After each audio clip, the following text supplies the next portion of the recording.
ഒരു സ്കൂൾ ലൈബ്രറിയോ അല്ലെങ്കിൽ ഒരു പബ്ലിക് ലൈബ്രറിയോ ഉണ്ടെങ്കിൽ ആ ലൈബ്രറിയിലെ മെമ്പർമാർക്കോ അല്ലെങ്കിൽ അവിടെ എത്തിച്ചേരാൻ പറ്റുന്ന ആളുകൾക്കോ മാത്രം ഉപകരിക്കുന്ന സംഗതി. സ്കൂൾ ലൈബ്രറി ആണെന്നുണ്ടെങ്കിൽ അവിടുത്തെ കുട്ടികൾക്ക്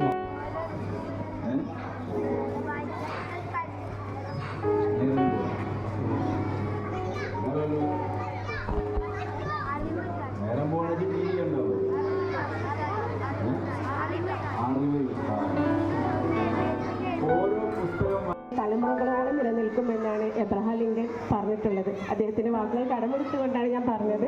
അതുകൊണ്ട് തന്നെ നിങ്ങളുടെ വീടുകളിൽ കൊണ്ടുപോകുന്ന പുസ്തകങ്ങൾ, അമ്മമാർ കുറേ പുസ്തകങ്ങൾ കൊണ്ടുപോകുന്നുണ്ട് അല്ലേ?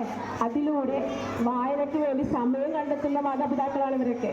അവരുടെ അറിവ് കുട്ടികളിലേക്ക് കൂടി എത്തിക്കാൻ കഴിയുന്നു എന്നതാണ് ഇതിൻ്റെ വിജയം.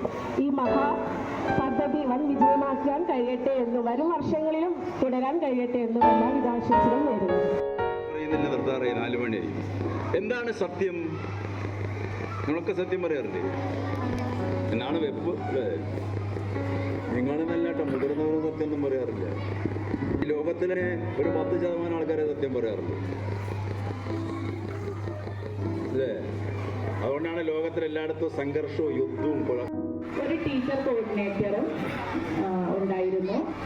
7 സെന്ററുകളിൽ അതിൽ ആദ്യത്തേതായി ഉദ്ഘാടനം നടത്തിയത് PTA വൈസ് പ്രസിഡന്റ് ആയിരുന്ന ശ്രീ സന്തോഷിന്റെ വീട്ടിലാണ്.